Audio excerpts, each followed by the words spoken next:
y dedicarme a otras facetas de mi vida. De hecho, así lo tenía planeado. Intenté ganar el Tour con todas mis fuerzas y no lo conseguí, pero gané la medalla de oro de Atlanta. Me parecía el broche ideal para mi carrera deportiva. Corrí la Vuelta a España y muy a pesar mío tuve que abandonar debido a una infección viral. Este hecho cambió mi visión de las cosas. No podía despedirme con un abandono.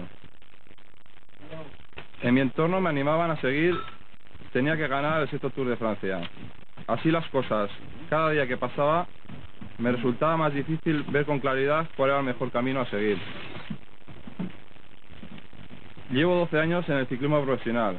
He corrido vueltas grandes, pequeñas, campeonatos nacionales del mundo y hasta unas olimpiadas.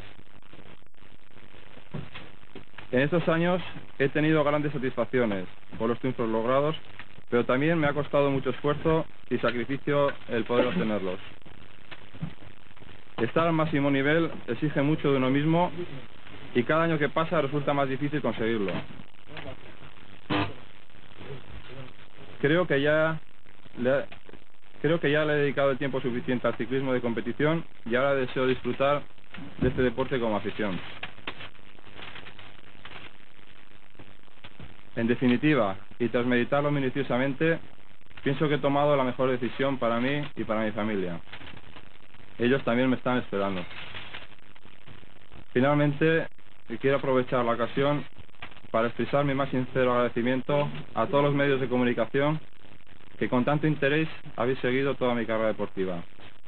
A Banesto por su apoyo y muy especialmente a toda la afición que sigue este deporte con tanto entusiasmo. Y sin más, muchas gracias a todos y hasta pronto.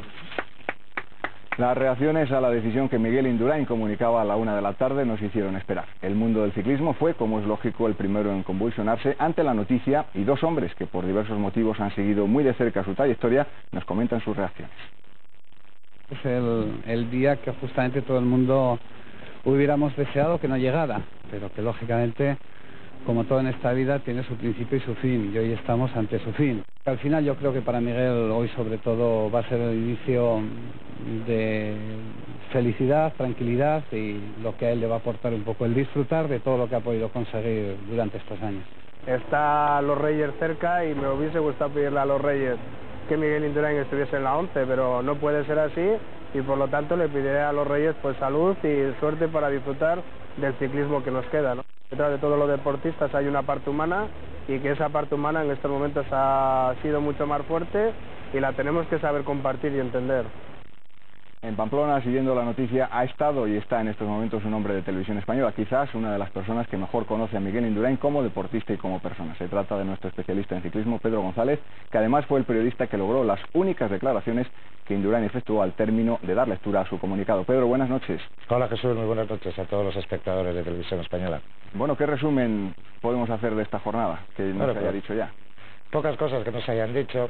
Es una jornada triste porque es un punto y seguido, afortunadamente espero, en el ciclismo español, pero evidentemente es el día del adiós del Miguel Indurain, que ha sido el mejor ciclista español de todos los tiempos y probablemente uno de los mejores del mundo también en toda la historia de este deporte. Se puede decir, bueno, como ya hemos comentado en el telediario, yo he tenido la fortuna de que él y su esposa Marisa y su hijo Miguel me recibieron en su casa esta tarde en Olaf. Ahí estuve una hora departiendo con ellos amigablemente, no periodísticamente, a pesar de que evidentemente insistí durante la primera parte de la conversación para que pudiera estar hoy en Televisión Española haciendo otro tipo de declaraciones. Me ha asegurado que no va a hablar con ningún medio informativo en los próximos días y que cuando esto suceda o él tenga pensado que vaya a suceder, Televisión Española será la primera que pueda acceder a sus declaraciones. Mejor que se enfríen un poco las cosas y poder dialogar más tranquilamente con él. Me han asegurado ambos que el motivo no es económico, que por eso ha tardado tanto tiempo en decidirse, porque el sí o el no era lo que primordialmente estaba en la mente de Miguel a la hora de tomar esta decisión, que le ha costado mucho trabajo decidirse porque físicamente se encuentra en condiciones de seguir, y quizá anímicamente es en lo que no tiene tanta fortaleza, que la familia tira mucho, que por cierto que le han regalado una bicicleta con un manual de instrucciones por si se la había olvidado para los próximos días, ya que los Reyes, como decía Manolo Saiz, están cerca, que pueda seguir practicando este deporte, porque lo va a seguir haciendo, y que Miguel Indurain, su hijo, ya empieza a hacer sus primeros pinitos en el mundo del triciclo. Me decía Marisa que tal vez dentro de 20 años pueda contar sus historias. Bueno, tendrá que contarlas mi hijo, que también se llama Pedro González, porque yo creo que tampoco estaré para muchos trotes de contar estas cosas dentro de 20 años. En definitiva, que es un día triste, que nos da un poco de pena y que nos queda todavía un poco la duda de si, como él ha dicho, pudiendo seguir, cuál es el motivo fundamental por el que no ha seguido. La familia tira mucho, pero ahora solo un año más de espera, y en cambio Miguel ha dicho adiós a la posibilidad de inscribir su nombre como sexto ganador del Tour, como ganador del Tour por sexta vez, algo que indudablemente probablemente no consigan un diamante. Puedes hablar, pero no me queda otro remedio que preguntarte algo para quien tanto hemos seguido a lo largo de todos estos años. ¿Qué nos puedes decir en el día que has anunciado tu adiós definitivo? No, que es mi adiós de ciclismo profesional y nada más. No entro en especulaciones ni cosas que tanto se ha hablado y tanto se ha especulado, y se ha especulado bastante. Pues he decidido y yo creo que está bien decidida. Sin entrar en esas especulaciones, tú sabes que hoy para todos los aficionados al ciclismo ha sido un durísimo golpe para empezar este año 97. Bueno, hay que empezar de alguna forma. El 96 fue regular, entonces este año empieza así, pero espero que los ciclistas que quedan lo puedan mejorar durante el año. ¿Hay futuro en el ciclismo español? ¿Hay sucesores de Miguel Indurain? No, tienen su propia identidad y son los que tienen que marcar sus pautas, como yo marco la mía, y creo que de calidad por lo menos ahí. Te he criticado mucho por toda esta tardanza. Yo creo que era porque te costó mucho trabajo el decir este no que hoy has dicho, ¿no? Bueno, ya no entramos. Me ha costado mucho y cuando te lo he tenido claro lo he dicho. Gracias, Miguel, por todo lo que nos has dado a los aficionados al ciclismo, que sea para bien. Y a vosotros por todo el apoyo. La alarma se me había encendido, se nos había encendido en el equipo ya desde el año pasado, cuando a la hora de firmar en sus ciclos de 2 años los acotó a 1 año, ¿no? Entonces eso significaba que él tenía mucha ilusión para el Tour del 96. Casi estoy convencido que si lo hubiera conseguido, lo hubiéramos sabido su decisión mucho antes. Él sabía de hace mucho tiempo tal vez lo que él quería o lo que tenía pensado hacer. Y las dudas de estos últimos 2 meses, bueno, han sido una circunstancia, ¿no? Porque si él quería seguir en activo, si él quería tener un buen equipo, Van esto lo tenía, y era su caso. Yo estoy convencido que físicamente Miguel tiene mucho ciclismo en su mente, en sus piernas. En su mente tal vez sea otro tema, y creo que mente y piernas deben ir unidas para grandes objetivos como es el Tour. Yo también estaba convencido hace tiempo, y creo que lo ha corroborado su misma decisión, que Miguel se retiraría antes por su cansancio psicológico que por su cansancio físico. Si quiere mantener el interés que el público español, la afición a través de las cámaras de televisión española y de otros medios ha suscitado las victorias de Miguel, ahora no tienen ya excusa. Antes todo el mundo nos escudábamos en Miguel. Ahora yo creo que es la gran oportunidad para estos chavales que tienen clase y que ahora debe tener, que tienen que sacarlo y demostrarlo. Pienso que cada uno puede sentir lo que quiera, pero al final lo que importa es lo que él ha decidido, y bueno, pienso que está, en parte pienso que es justo. Miguel, para continuar un año más, sobre todo después del nacimiento de su hijo y de encontrar una situación familiar que para él le es muy agradable, pues tenía que encontrar una situación de comodidad, en unas condiciones muy ventajosas, como son de ambiente y por qué no económicas, ¿no? Si esto se ha desequilibrado, pues él ha optado por lo segundo, por quedarse con la familia, y seguro que ha sido una decisión muy meditada, como él ha dicho, y que le ha costado mucho trabajo. El anuncio de la retirada de Indurain ha corrido como un reguero de pólvora por el mundo del ciclismo. No solo en España, sino en diversas partes del mundo, especialmente Francia, la retirada del pentacampeón del Tour ha suscitado las más diversas reacciones. Sin duda, una de las de mayor peso específico es la del director general del Tour. Así se expresaba Jean-Marie Leblanc.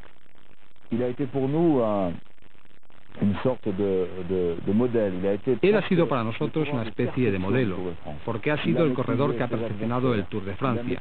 Ha dominado magistralmente a sus rivales, el terreno, las tácticas.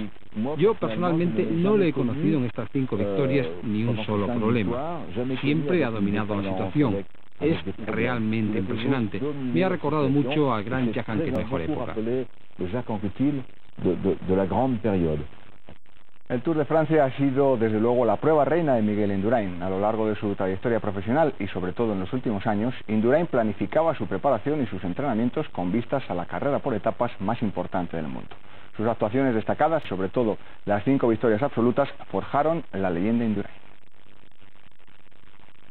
La leyenda Indurain se forja en el Tour de Francia, donde el navarro había dado 2 aldabonazos previos, el primero de ellos en Cotterets en el 89. Se decía que Miguel no era capaz de atravesar la alta montaña y, sin embargo, su primer éxito lo consiguió en los Pirineos. El gran boom de Indurain se produce en 1991. El 18 de julio, camino de Val-Thorens, Miguel protagonizó una escapada con Chiappucci que dinamitó el Tour y que tuvo como fruto el primer jersey amarillo. Luego vendrían muchos más. El mundo del deporte internacional comenzaba a homenajear a Indurain, que en París disfrutaba por primera vez del éxito. El Tour del 92 comenzó en San Sebastián como había acabado el anterior, con Miguel vestido de amarillo. Fue el Tour de las exhibiciones contrarreloj. En Luxemburgo se habló del extraterrestre Indurain, lo mismo en la de Blois, y así días después llegó el segundo Tour. Indurain ya era el rey. En 1993 de nuevo ganó el prólogo, machacó en el lago de Madín y en los Alpes y los Pirineos sostuvo un emocionante duelo con Rominger, Jascula y Mejía. Miguel aguantó a la perfección hasta la contrarreloj del penúltimo día en Montlery. Allí 42 grados de fiebre pusieron contra las cuerdas a Miguel, que salvó el trance para ganar el tercero. El navarro había entrado ya en la leyenda, pero aún quedaba lo mejor. En 1994 continúa la racha y el de Villava escribe en Bergerac una de las más bellas páginas del ciclismo, en una nueva lección contra el crono. Los Pirineos se alzaban como juez de paz. Camino de Otakam, Indurain destroza a Chiappucci y Rominger. Solo Pantani y Leblanc aguantan a nuestro campeón, que iniciaba la ascensión a su cuarto Tour. El control ejercido en los Alpes le permitió afrontar con tranquilidad la cronoescalada de Morsin, donde perdió 3 minutos y medio sobre Ugrumont, pero el objetivo estaba ya cumplido. París acogió a Indurain triunfante por 4ª vez. Y como no hay quinto malo, llegó el Tour del 95. El campeón no esperó la contrarreloj. Un día antes, camino de Lieja, sorprendió con una gran escapada en compañía de Brunel. En la etapa siguiente, contrarreloj de Seren, Indurain cumplió el pronóstico, ganó y se vistió de amarillo, aunque su triunfo fue solo por 10 segundos con respecto a Bjarne Riis. Los sucesivos ataques de Zule y Jalabert fueron respondidos por Indurain, que se adjudicó el quinto, eso sí, cada vez con más enemigos y problemas. Quedaba conseguir el sexto, España entera lo ansiaba, y en la etapa de Les Arcs nos dejó con las ganas. Una tremenda pájara y la actuación del danés Riis acabaron con la ilusión. La racha tenía que acabar algún día, como algún día tenía que acabar la carrera profesional de Indurain. Los meses de julio ya no serán lo mismo sin Miguel. Te echaremos de menos. Pero a pesar de sus triunfos en el Tour y al resto de sus éxitos, la Vuelta a España ha supuesto el canon que Indurain ha tenido que pagar, desgraciadamente, para preparar con acierto su gran cita de cada año.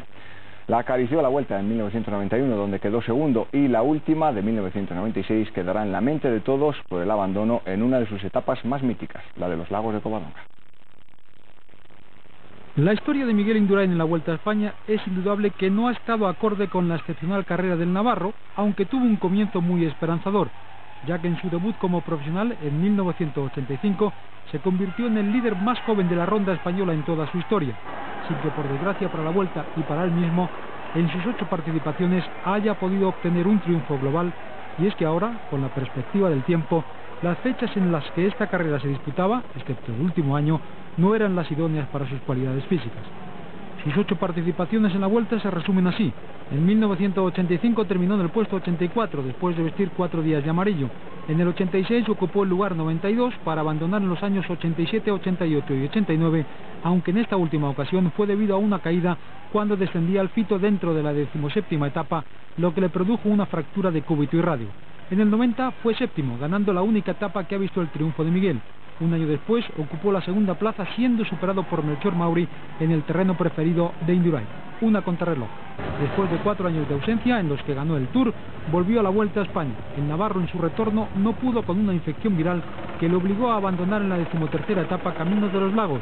Indurain, enfermo, no estaba en condiciones de afrontar esta dura etapa. Tras su marcha comentó: "Es el fin", algo que se ha consumado en el día de hoy cuando anunció su adiós al ciclismo en activo. Una cosa que ha tomado él con su familia, bueno, con su mujer y él, los dos, y han sabido lo que hacer y pienso que acierte con lo que haga. En estas alturas yo pensaba que Indurain seguiría corriendo en bicicleta. Yo pensaba que si hubiese tomado la decisión de no seguir corriendo, pienso yo que la hubiese tomado quizá antes, no a estas alturas.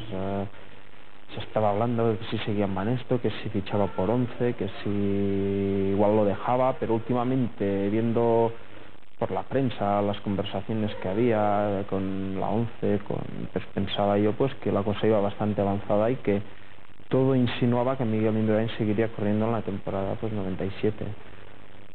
Pero aún sin la Vuelta a España, la carrera profesional de Indurain está plagada de otros muchos éxitos que le han llevado, por ejemplo, a lograr el Giro de Italia en 2 ocasiones, a subirse a lo más alto del podium en un campeonato del mundo o a disfrutar de la gloria olímpica en los últimos Juegos de Atlanta.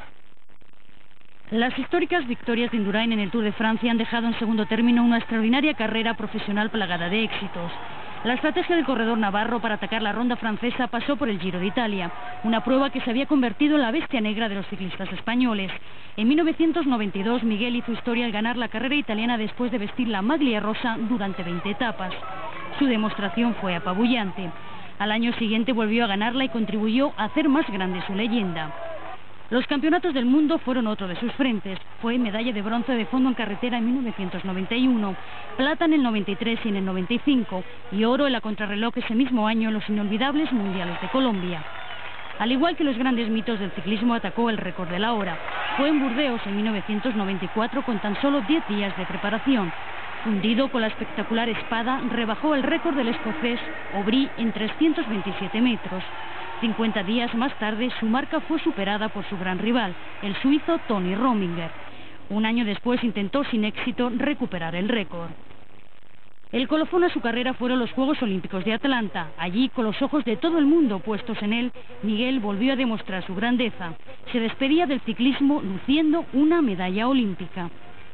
Su impresionante carrera se ha visto respaldada con los principales galardones internacionales, como el Premio Príncipe de Asturias del Deporte, la Legión de Honor de Francia, la Orden Olímpica del COI y la Gran Cruz de la Orden del Mérito Civil. Todo para el mejor deportista español de la historia. El deseo de respetar la decisión que Miguel Indurain ha dado a conocer esta mañana se refleja en las manifestaciones que los más significativos directivos del deporte han efectuado a lo largo de todo el día, desde el presidente del Comité Olímpico Internacional, Juan Antonio Samaranch, hasta el secretario de Estado para el Deporte, Pedro Antonio Martín. Todos coinciden en agradecer a Indurain los buenos momentos que ha proporcionado al deporte español. Pero nosotros en estos momentos no podemos ser egoístas y lo que tenemos que decirle a Miguel Indurain es gracias, muy alto, gracias por todo lo que ha dado al deporte español. Pero no solamente por los resultados deportivos, sino por su trayectoria posterior. Y el Hostal Manolo, habitual punto de encuentro del equipo de corredores seleccionados por Eusebio Unzúe.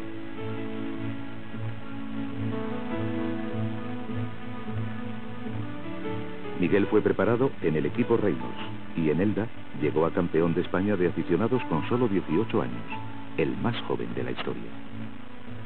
Y llegó el momento de dejar los estudios y el campo y dedicarse como profesional al ciclismo.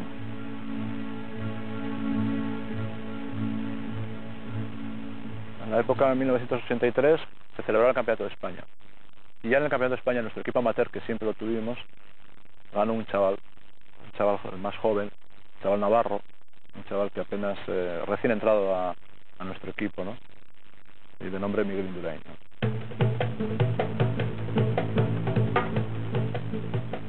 Era en esta época cuando José Miguel Echavarri, entonces entrenador de los profesionales del equipo, le contaba las grandes gestas de Bahamontes, Anquetil, del que era equipier, Merckx e Hinault.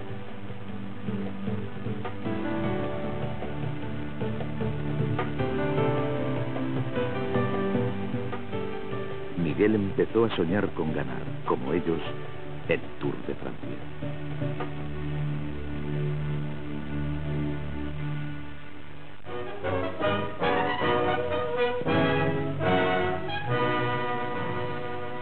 La prueba ciclista más emblemática nació casi con el siglo.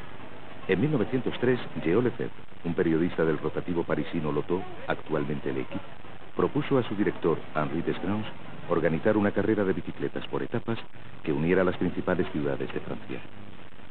Sería un nuevo desafío para los amantes del ciclismo y mejoraría las ventas del periódico, que narraría día a día las incidencias de la carrera. Pero no les parecía suficiente la lucha contra el clima y las distancias, y en 1905 incluyen las montañas en el recorrido.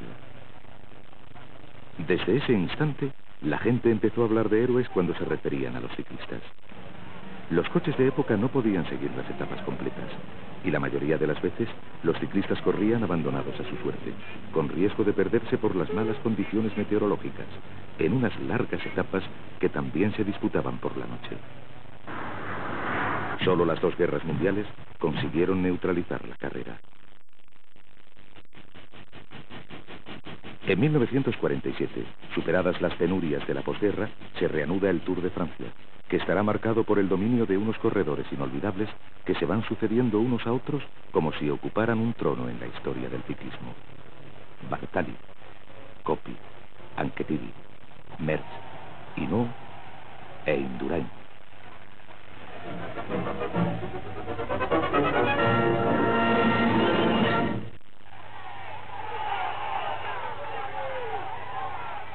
En 1984 se empezó a forjar el palmarés profesional de este campeón, fiel a una forma de vida. En la Vuelta a España entra con buen pie y en 1985 en Orense llega a ser el líder más joven durante 4 etapas con tan solo 20 años. En 1986 gana el Tour del Porvenir. Echavarri decide ir con él hasta Ferrara para que lo vea el doctor Conconi y corrobore lo que ya todos piensan. No hay límite para su potencial físico. Conconi propone un plan de alimentación y entrenamiento para Miguel. Yo creo que fue ese trabajo de constancia, sacrificándose mucho, no solamente en el entrenamiento, sino en la comida. Un poco con unas pautas que en cierto modo unos y otros le dieron, y sobre todo las que él supo bien elegir para su mente, ¿no? Y al final, pues yo creo que se hizo una metamorfosis en él importante, ¿no?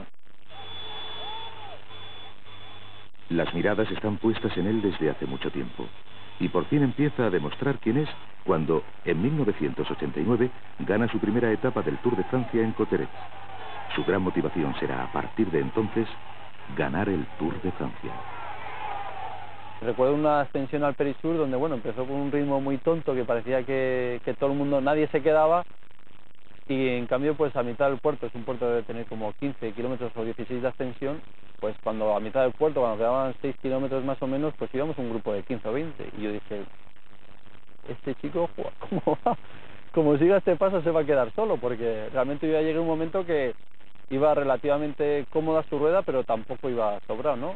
Y bueno, pues ese día me demostró que es un corredor que podía subir la alta montaña. En 1990, Indurain gana en Luzardiden su segunda etapa de montaña en el Tour. El equipo Banesto decide apostar por el cambio de líder. Pedro Delgado, vencedor del Tour de 1988, demuestra ser un buen maestro de liderazgo y pasa el testigo a Indurain.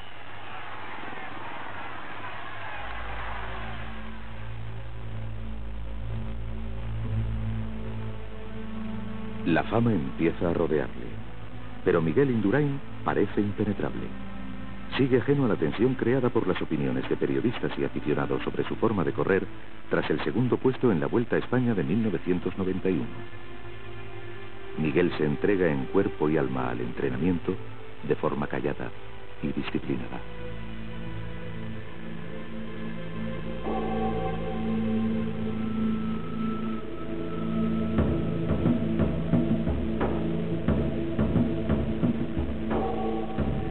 En el Tour de 1991 logra superar las montañas.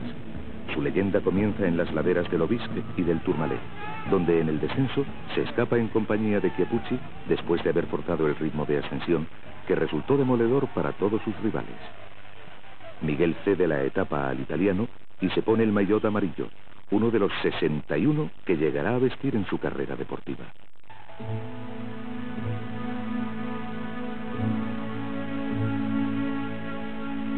El maillot jaune, como dicen los franceses, es el símbolo del Tour de Francia desde 1919. Surgió por la petición de unos periodistas. Necesitaban un distintivo para reconocer, tanto ellos como los aficionados, al líder de la carrera, en ese fugaz instante en el que se ve pasar el pelotón. Se eligió el amarillo en honor al color del periódico que organizaba la carrera. Y así, vestido de amarillo, Miguel afrontó aquel recorrido del Tour de 1991 en sentido contrario a las agujas del reloj. Primero se subirían los Pirineos y después los Alpes. Miguel resistió los ataques en la montaña con más dificultad de la que aparentemente demostraba. Su primer año que iba a conseguir más tarde el triunfo en el Tour, me demostró de que como todos sufrimos, de que el triunfo no es nada fácil y que simplemente una de las grandes virtudes de Miguel ha sido el engañar al adversario con una sensación de potencia que muchas veces no la tenía. Sentenció el Tour en la última crono, a las puertas de París. Unía su nombre a los de Bahamontes, Ocaña y Pedro Delgado, únicos españoles hasta ese momento ganadores de un Tour de Francia. La estrategia del equipo directivo de Banesto, comandado por José Miguel Echavarri, daba sus frutos. Su forma de entender el ciclismo influía en la misma esencia del corredor. Estudiar, sacar provecho, esta es la divisa en el ciclismo de ruta. Antes de cada carrera, se decide la táctica a seguir y se comentan con el ciclista los detalles técnicos adecuados para cada etapa. Y el rendimiento de Miguel Indurain es completo. Un atleta que demarra en las montañas, vuela en los descensos y domina en las contrarreloj.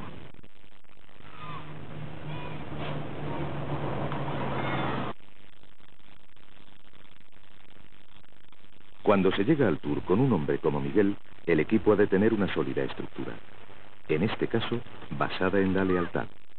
Miguel Indurain ha trabajado siempre con la gente que le ha visto crecer. Su fidelidad al equipo y a las personas ha sido una de las claves de sus triunfos. No solo se ha mantenido fiel a su patrocinador, Banesto, que le ha apoyado y seguido muy de cerca su desarrollo deportivo, sino que ha mantenido el mismo equipo de masajistas y mecánicos. Los masajistas son los encargados de cuidar la alimentación y los músculos de los ciclistas.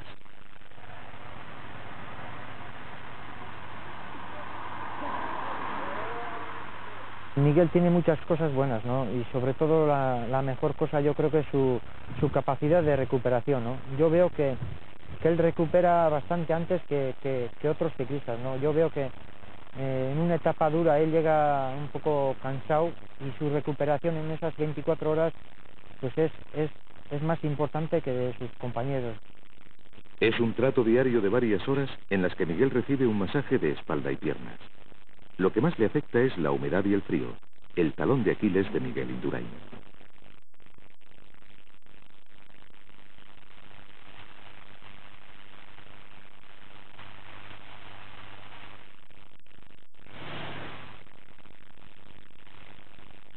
Carlos Vidales, Enrique Sanz y Pedro López son los mecánicos del equipo. De ellos depende que las bicicletas funcionen como máquinas perfectas. Después de la etapa se viene al hotel, se lava todo el material y se prepara bicicleta por bicicleta, ¿no? Y bueno, pues se miran las bicicletas, se mira si hay algún problemilla, siempre puede haber algún detalle que te dice el corredor, oye, mírame esto, mírame aquello, los pinchazos que ha podido haber en carrera, en definitiva, dejar el material listo para la etapa siguiente. El objetivo de todo equipo es el mismo, llegar en las mejores condiciones para ganar el Tour de Francia. Miguel quiere vencer y sabe que le espera una gran lucha. Antes de enfrentarse al Tour, Miguel Indurain y el resto de los corredores pasan un reconocimiento médico para verificar su estado físico. Se ha valorado mucho su capacidad como la causa principal de sus éxitos. Capacidad pulmonar 7,8 litros. Músculos muy estriados, resistentes y sensibles al frío. Grasa corporal 8%. Pulsaciones en reposo entre 28 y 36 por minuto.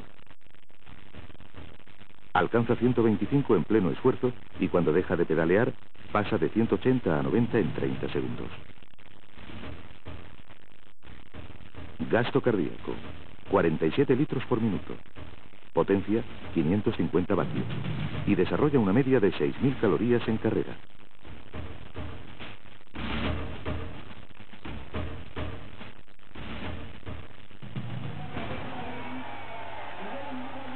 Estas especiales condiciones físicas le han permitido dominar en las pruebas cronometradas. Así, en la primera contrarreloj del Tour de 1992, Miguel demostró ser imbatible. En San Sebastián, en la etapa prólogo de 8 kilómetros, ganó a Zule y mantuvo su maillot amarillo.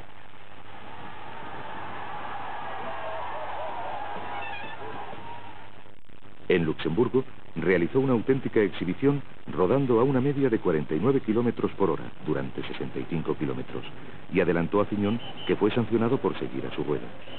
Dejó el Tour sentenciado al sacarle a Buño 3 minutos y 41 segundos y a Chiappucci 5 minutos y 26 segundos.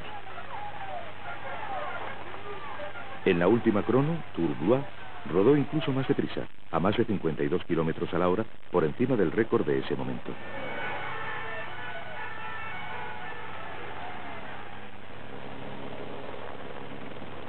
Gracias a su dominio en la contrarreloj en 1992, Miguel Indurain consigue su primer doblete Giro Tour y el Campeonato de España. Ya es de hecho el mejor ciclista del mundo.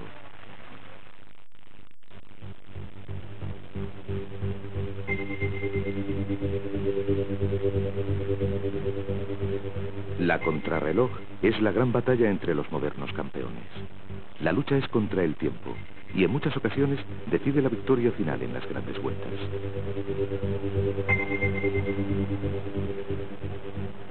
Los corredores se preparan para distribuir bien sus fuerzas. Están nerviosos. Oyen las secas señales que marcan los últimos segundos.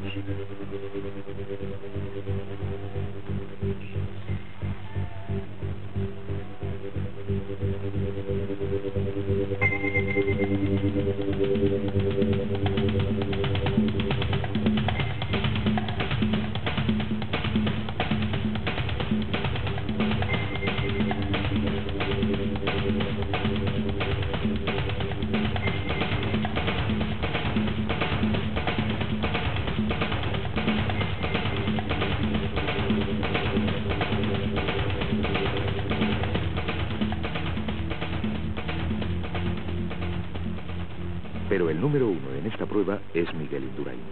Debajo del casco tiene esa mirada perdida, absorto en sus pensamientos.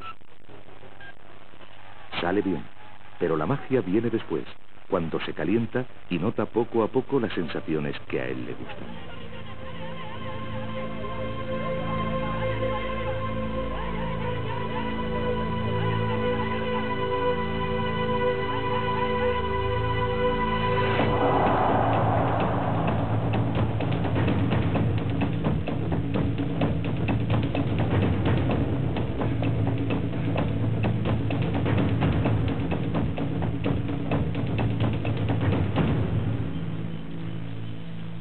Después de sus dos primeras victorias, el Tour y el Giro, Miguel parte siempre como favorito, sin que nadie, además, le vaya a facilitar las cosas.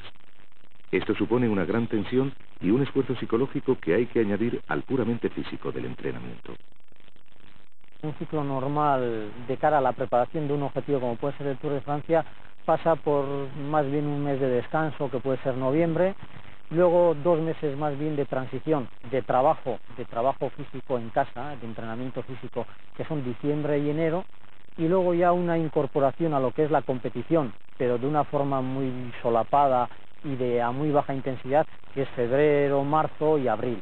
Y luego ya el mes de mayo y junio, que son 2 meses de un trabajo intensivo, tanto en competición como al entrenamiento de cara a lo que puede ser el mes de julio, ¿no? Antes de la temporada de competición, Miguel entrena en Alicante y en Villava con su hermano Prudencio.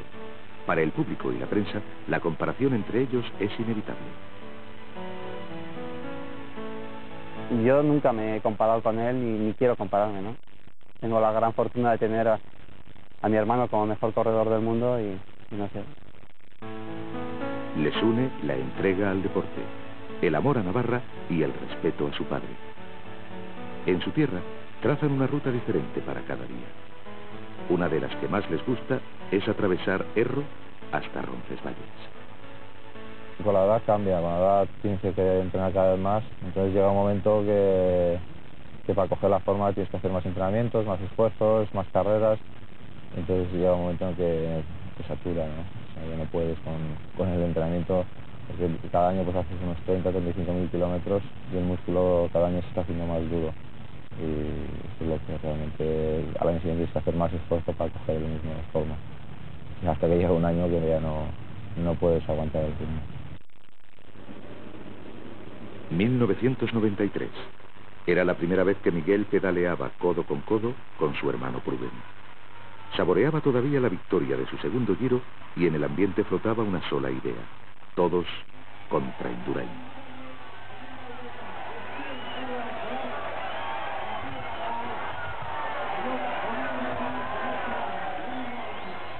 Pero Miguel tiene tomada la medida al Tour de Francia. Allí donde él quiere es inabordable. En la etapa prólogo saca 8 segundos a Zule y mantiene el maillot amarillo.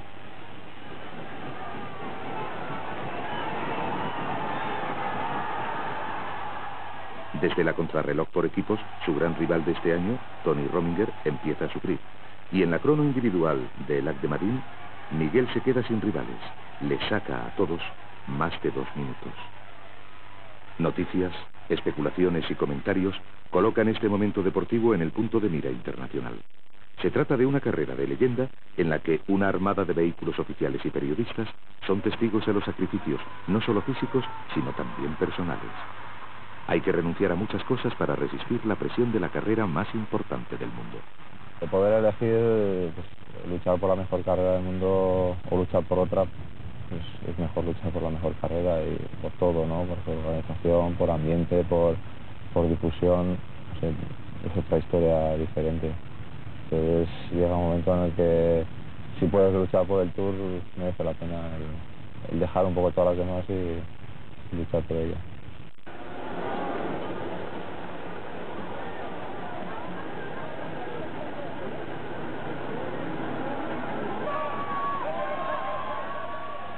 El Tour comienza con una etapa prólogo contrarreloj y algunas etapas de llano donde trabajan los rodadores y se lucen los sprinters.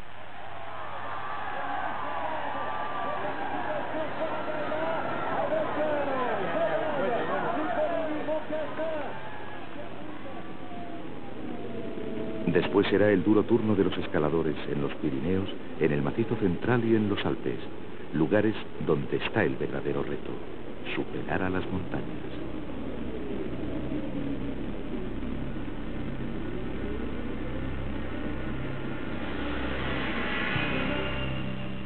Las montañas han estado ahí desde siempre, desde su mutismo glacial, desde su silencio. Han sido testigos a lo largo de casi un siglo de la historia del Tour de Francia. Ni siquiera el duro invierno ha logrado borrar las huellas de esta gesta. Col d'Aspin, Alpe d'Huez, Tourmalet, Aubisque, Hautacam, Puy de Dôme, Galibier. Ahí están sus curvas, profundamente trazadas, célebres y tétricas. El tiempo aquí parece detenerse, se vuelve lento, histórico.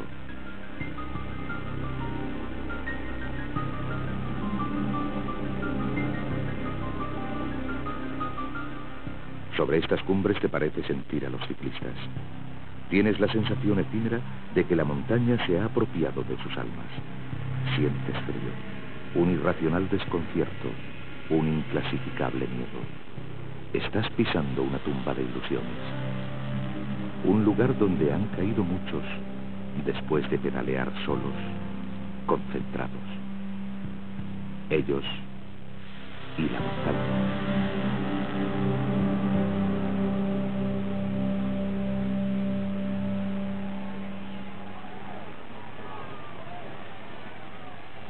Precisamente la montaña decide el Tour 93. Rominger, que viene fuerte de vencer en su segunda vuelta a España, sigue tenaz y gana 2 etapas pirenaicas consecutivas, en Chevalier y en Isola 2000, bajo la atenta mirada de un Miguel Indurain que resiste todos los ataques. Él mismo resuelve, maniobra arriesgándose a equivocarse. Sabe cómo van los demás y muestra muy poco de su alma en carrera. De tal forma que a pesar de perder la última contrarreloj por una fiebre, Miguel Indurain gana su tercer Tour consecutivo y ratifica su personalidad en el ciclismo mundial.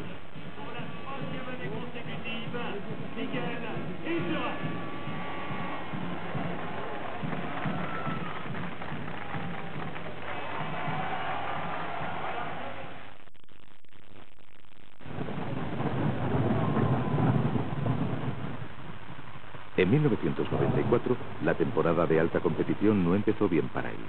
Sufrió en el Giro su primera derrota en una gran vuelta por etapas desde 1991.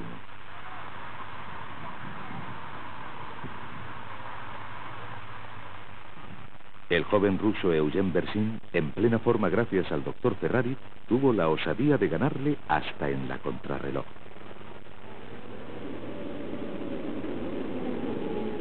Pero el verdadero calvario lo sufrió Miguel en el Mortirolo en un día de viento y frío. Indurain sufrió el primer desfallecimiento de su historia, una total extenuación que todos los ciclistas dicen haber padecido alguna vez.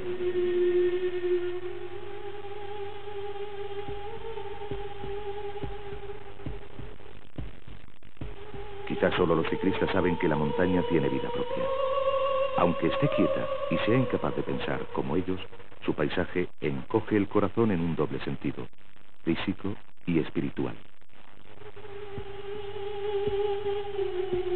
Quien pierde rueda aquí es muy difícil que la recupere. Son puertos que no perdonan, se desgastan los pulmones, fallan las piernas, los músculos, luego el pecho, la respiración. Finalmente, la cabeza, el sentido de las cosas, la voluntad.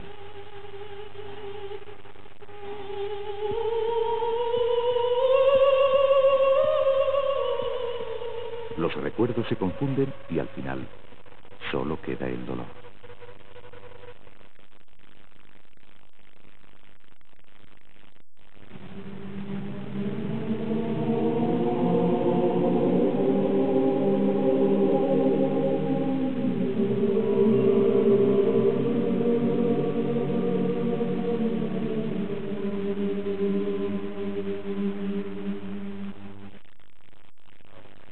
El podium del Giro del 94 no tuvo a Miguel Indurain en lo más alto.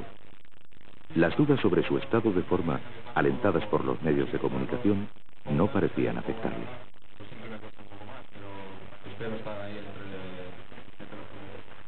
Cuando no ha ganado el Giro del 94, toda la prensa se echó encima que estaba acabado, que está terminado, y él tenía la misma tranquilidad que ya se acostumbra, ¿no? Entonces nunca sabes por dónde va a salir. La presión de los aficionados y de los medios de comunicación puede llegar a entorpecer la concentración total que necesitan los corredores. Es necesario velar por su tranquilidad. Tú ves todo el contexto, todo el entorno, todo lo que las 3.500 personas que estamos aquí en el Tour, todo esto hace que el corredor que viene, y en el caso de Miguel o de Pedro en aquella época, tienen que protegerse de alguna manera para convivir con toda esta gente, con todo este entorno, y sobre todo para intentar concentrarse al máximo sobre el tema deportivo. Cámaras de televisión, periodistas y fotógrafos inmortalizan cada tour. Una historia de gestos que dan la vuelta al mundo. Sobran las palabras.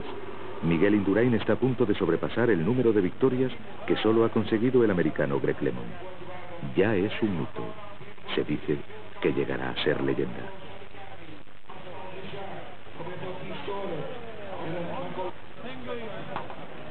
Y como cada año, llegado junio, comienzan las especulaciones en los periódicos sobre el posible ganador del siguiente Tour.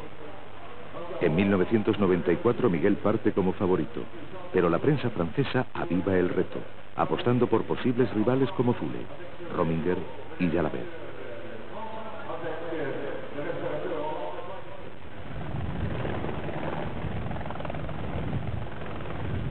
Pero la dureza del trazado ocasiona el abandono de casi todos sus rivales. Después de 8 etapas por el norte de Francia e Inglaterra, Indurain arrasa en la crono de Bergerac.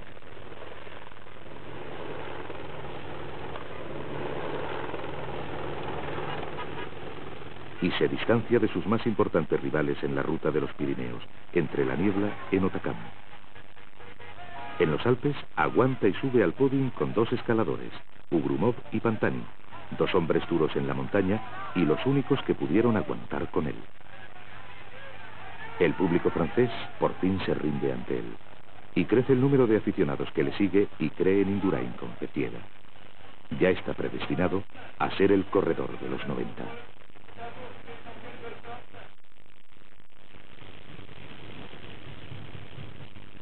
Es entonces cuando se siente con fuerzas para intentar el récord de la hora en poder del inglés Aubry. El 6 de septiembre de 1994, a las 3 de la tarde, en el velódromo de Burdeos, todo está preparado. Miguel siente el apoyo de su equipo habitual y de Marisa, su mujer, desde 1992. Miguel corre con la Espada, una bicicleta especialmente diseñada para este intento de batir el récord.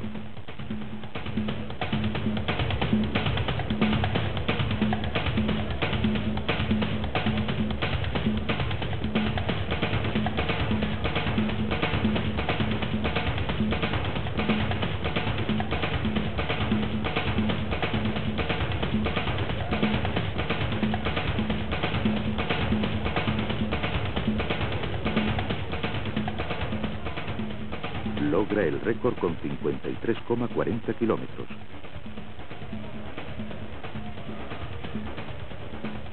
La lucha contra el tiempo continúa. 2 años después, en Manchester, Chris Boardman sobrepasará la mítica barrera de los 56 kilómetros por hora.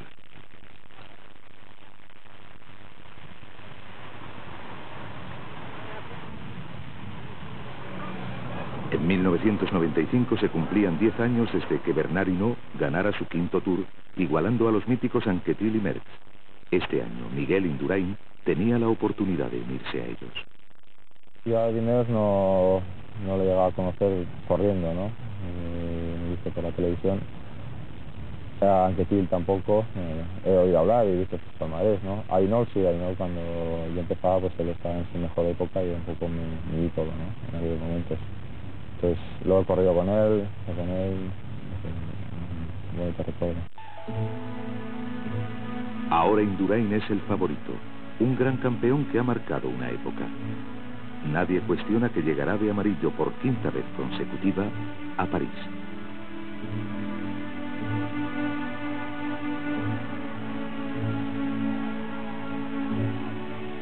Y el primer paso lo da en la 7ª etapa, Charleroi-Liège, de 203 kilómetros. Demarra junto con Brunel y saca 50 segundos al pelotón. Se viste de amarillo en la 8ª etapa, en la contrarreloj de Huy. Pero al llegar a los Alpes tiene que defender su maillot.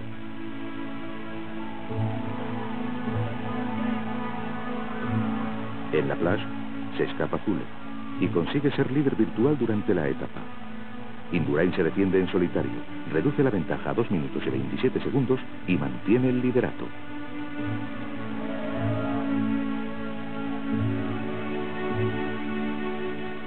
Gana la última contrarreloj de 46 kilómetros alrededor del lago de Bachivrier y consigue su 5º Tour. Sube al podium con Zule y Ries. Se escribe una nueva página en la historia de este deporte. Ya no son 3, sino 4 los que han conseguido esta hazaña. Los 4 son, lógicamente, para santiguarse cuando se pasa y se habla de ciclismo, ¿eh? Pero yo veo 2 tipos diferentes. Yo diría que habría que hacer una partida entre Anquetil y Miguel, Hinault y Merckx. 2 caníbales, 2 hombres agresivos, 2 hombres egoístas hablando de deporte, ¿no? Que machacaban, casi humillaban a la gente, a 2 hombres tranquilos, que iban a su objetivo. Miguel sabe leer en el resto de sus rivales, ver sus momentos de debilidad, aquellos en los que puede atacar. Es un estratega con calidad deportiva y humana. Miguel, si vamos en el kilómetro 100, Miguel está sabiendo qué va a pasar en el kilómetro 120, ¿no? Y entonces es lo que le ha permitido siempre maniobrar la carrera a su favor. Pero ¿cuál es su verdadero secreto? Las líneas de su cara esconden un alma no endurecida por el esfuerzo, pero sí un corazón de hierro. Profundamente religioso, Miguel es un hombre noble, tozudo, del norte. Posee una educación esencial que se contagia volviéndonos a todos más humildes. Lo tienes al lado y no te das cuenta.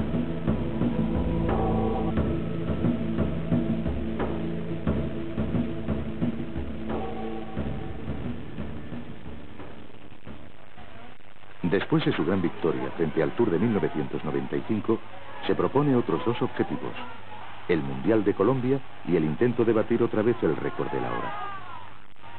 Miguel renuncia a correr la Vuelta a España y se va a Colorado durante todo septiembre para aclimatarse a la altura de Bogotá. En el Mundial es el primer español que consigue el oro en la contrarreloj y la plata en línea, como ya lo había hecho en Oslo en 1993.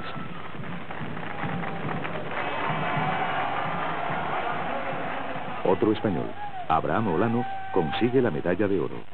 El bronce es para Marco Pantani.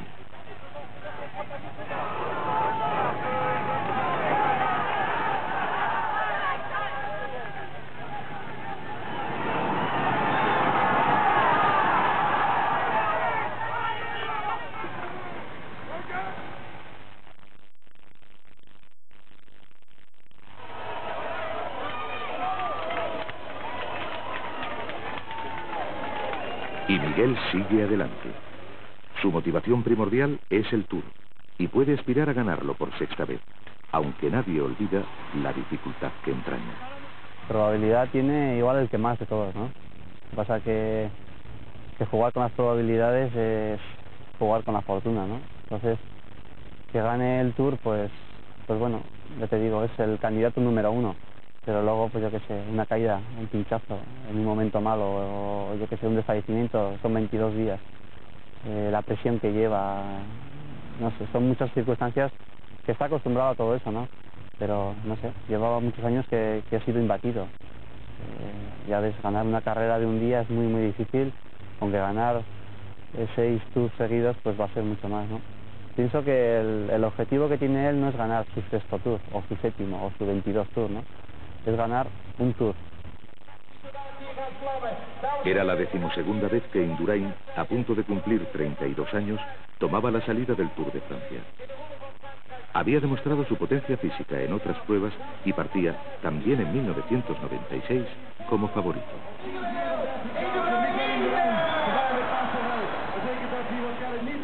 Van Alex Willekant gekomen, maar desondanks zet het tegen. Dat zou fantastisch zijn. Nog 150 meter voor Miguel Indurain. Dat hij hier komen in zijn vorm. José Miguel Echavarri, Eusebio Unzúe y José Luis Jaime Arena, directores de Banesto, habían ido perfilando a lo largo del año un equipo completo digno de acompañar a Miguel durante este Tour. Al final, bueno, lo que tú buscas aquí, lógicamente, es un equilibrio por las necesidades que te impone la carrera. En el Tour hay llano, hay media montaña y hay gran montaña. Lógicamente, pues debes de tener, pensando en que tienes un hombre con posibilidades de ganar, hombres de confianza de Miguel que de alguna manera tengan calidad para estar arropándole a él en todos los terrenos, ¿no? La prensa francesa lanzaba su candidato de este año, Laurent Jalabert, y reseñaba también las posibilidades de Alex Dule y Bjarne Riis, compañeros de podium de Miguel Indurain en 1995. Sin olvidar a Tony Rominger, que se había preparado exclusivamente para esta carrera.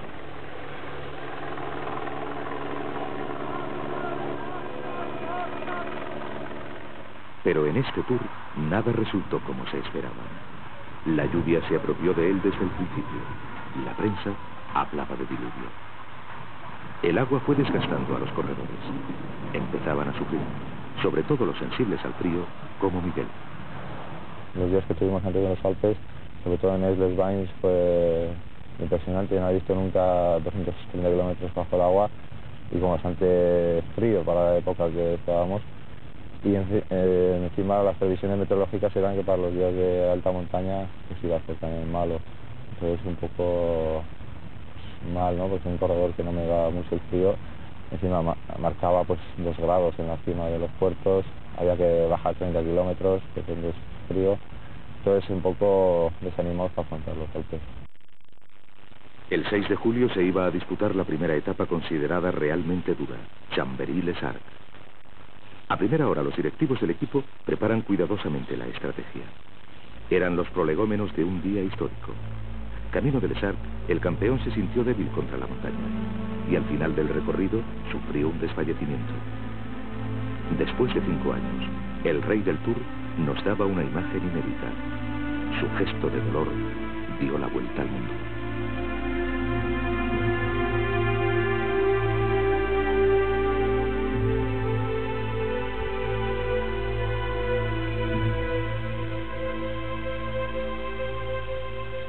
Ese día no sientes, porque llevas un poco en descontrol, ¿no? Te pasa ese momento. Antes pensaba pues que iba bien, que iba a atacar, no pensaba atacar en los últimos 5 kilómetros, de repente me empiezas a sentir flojo, a sentir mal y ahí ya pierdo un poco la noción del tiempo, ¿no? O sea, llega un momento en que lo único que quieres es llegar y cuanto antes mejor. La climatología se hace insostenible y deciden neutralizar la subida al mítico Galibier. Miguel Indurain intenta sacar fuerzas otra vez en la 16ª etapa. Agen, Lourdes-Otakam.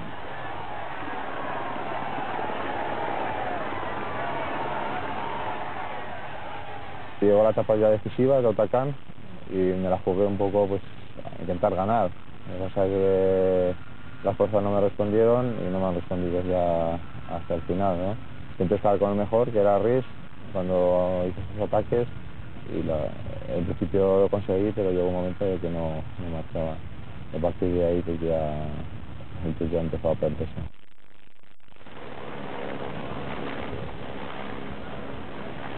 Miguel no se rindió. Sabía que tenía que pasar grandes puertos como el Larraú para llegar hasta su tierra. Era la etapa reina, la más dura, el homenaje al ganador del Tour de los últimos 5 años. Nadie quiso perderse el momento. Esa fugacidad que todo amante del ciclismo conoce también. Largas esperas, incluso noches en los puertos, para conseguir un lugar privilegiado desde el que seguir las hazañas de los ciclistas. Todo para vivir un momento efímero, pero intenso. Un instante de ciclismo.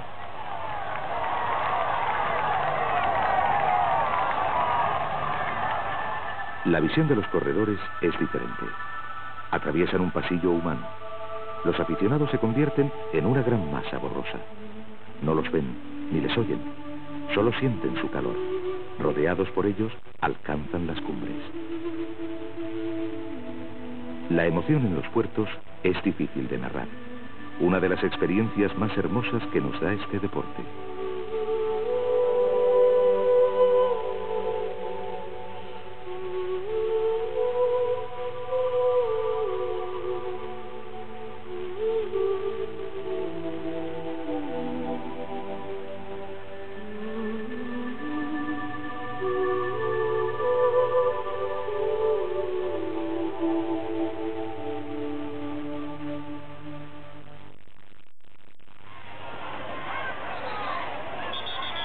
El Tour llegaba a Pamplona. El sueño de un niño que un día quiso ser ciclista se había cumplido. La carrera más grande pasaba por delante de su propia casa. Allí le esperaba su familia y toda Pamplona para rendirle el más sentido homenaje.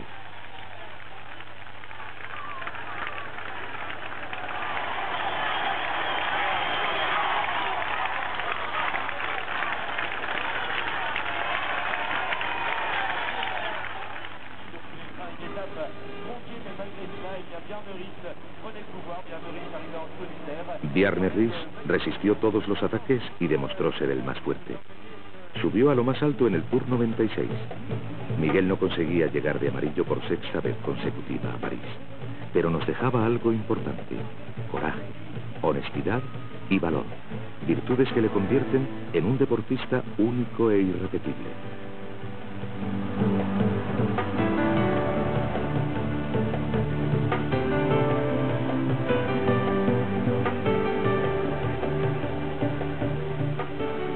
Los Juegos Olímpicos de Atlanta estaban a las puertas y Miguel quiso hacer un esfuerzo por su país y por él mismo.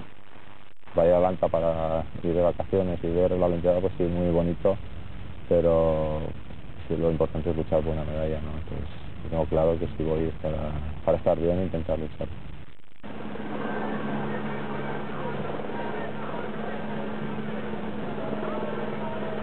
Y en la prueba contrarreloj ganó la medalla de oro.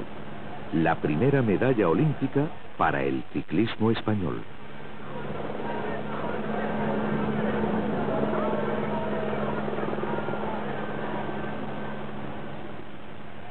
Miguel va siendo mágico muchos años. Cuando me decían a mí, ¿cómo le ves a Miguel? Pregunta de 1989 o antes, casi nos atrevíamos a decir con mucho respeto, pero que Miguel sería el hombre de la década del 90 y que lo veía de colores. Cuando lo veía de colores quería decir que lo mismo lo veía ganando una clásica que la Vuelta a España, que el maillot amarillo, que el Giro de Italia, que es el maillot rosa, o el maillot amarillo del Tour, o el Campeonato del Mundo, que es el arco iris. fue algo que nadie también había conseguido, porque Miguel ha sido un hombre que nos ha traído por primera vez carreras inéditas para el palmarés español. Miguel nos ha traído, como era el récord de la hora. Y entonces, cuando eso se consigue, y ves que Miguel, que es un hombre en el mundo del deporte profesional, patrocinado por una gran casa como Banesto, persiguiendo un poco los objetivos de publicidad, no solamente da publicidad, da mucha publicidad, pero da mucho más felicidad. Por eso yo creo que es un hombre de magia, ¿no? Es la historia de un campeón, fiel a una forma de vida, que ha lanzado sus sueños al vacío y corrido contra la certeza de sus propios límites. Ha sufrido, pero nadie le oye ni le ve quejarse. Amó siempre el Tour, y a veces amar duele. En la soledad de la montaña, entre siluetas altivas e imponentes, sigue rodando, manteniendo el cuerpo al límite.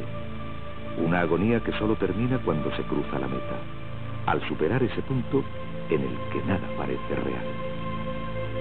Y solo queda la leyenda.